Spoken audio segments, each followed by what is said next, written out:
So in a previous talk, or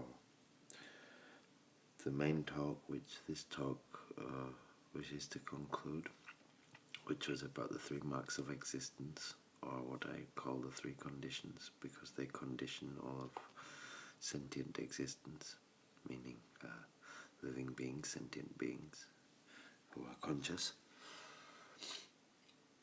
And I talked about these 3 marks of existence. I focused mainly on anicca, impermanence or changingness, transience, and dukkha, unsatisfactoriness, or also transience in a sense. Anyway, those 2 topics were dealt with in the first talk, and the 3rd condition, or mark of existence, was anatta, non-self, and I said that needed a talk for itself.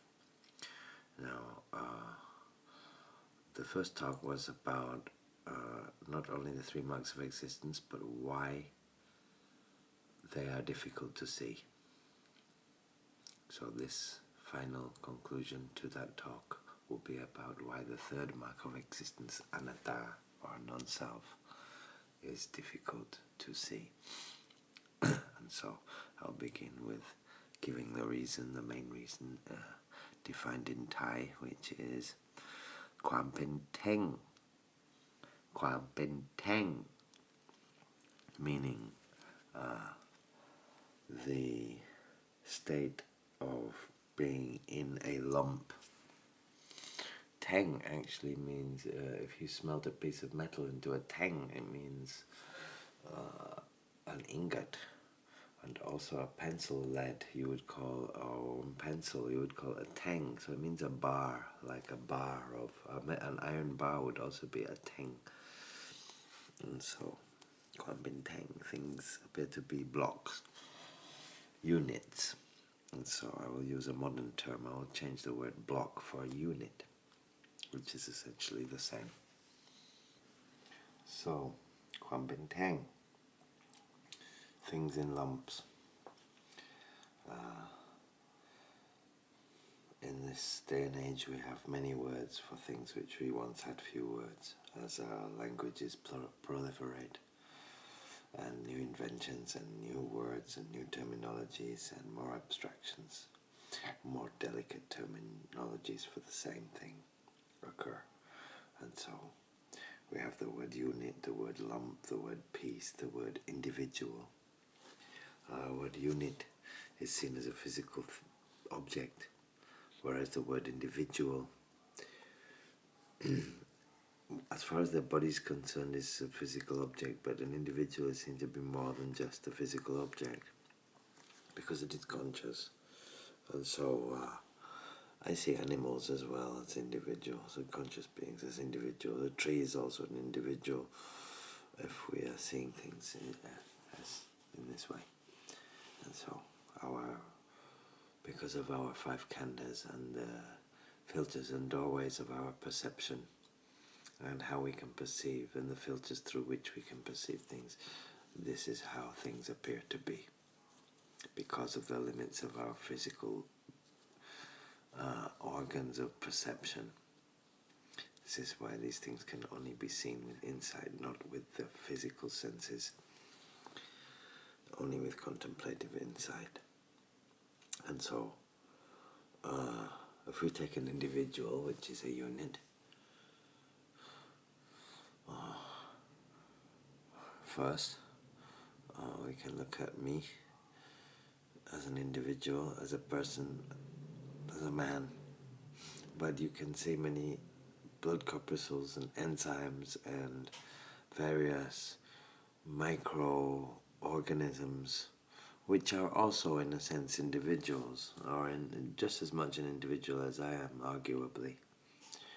And so consciousness is arguably the essential element which can change this fact of individuality. So let's step on now to abstract objects which appear to be units. Well, let's take a landscape. So a landscape, if we break it down, and here is how we contemplate and analyze it through breaking it down. Today with subatomic science and quantum physics, we now know subparticle theory, and we have found the Higgs boson, and so we know a lot more about how to break things down. And we know a lot more about how it is very difficult to find an ultimate unit, a particle which cannot be broken down, which has not been found yet, and is not expected to be found. Rather, scientists do not expect to find the ultimate matter. Rather, they don't believe in that anymore. They believe it may go on forever, or they may never find it. But that's not the mission. The mission is to just increase the knowledge and make it ever more accurate. And that's it. And so here is where we can intuit also not only non-self, but also emptiness, sunyata, anatta and sunyata, because we can see that the emptiness within all things, the emptiness of unitness, of individuality, of being a single thing and disconnected from the rest of things, and that all single things are composed of other smaller subunits of single things, and that it possibly goes on forever, and that one can tire oneself out seeking ever further. And so one can argue that until it is found, and if it is never found, then one can argue it forever. And so we should refer to the Handful of Leaves teaching for that one. And so a landscape is a forest and a mountain range and a series of lakes. And then the forest, what is but a forest, if not but individual trees making up the forest? And what are but individual trees, but leaves and branches and trunk and roots?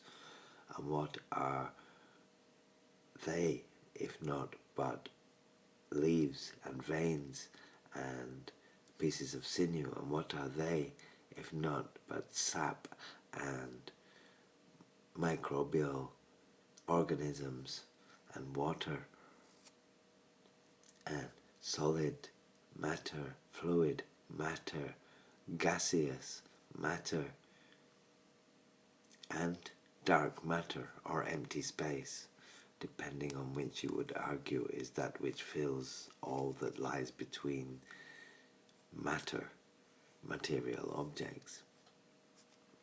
And so we can take any individual object, any unit, and break it down, and break those things, those subsequent subunits down into their subcomponents, and break each of those subcomponents down into their subcomponents, and we can carry on until we find there is no center, the center is everywhere, and that it is all empty.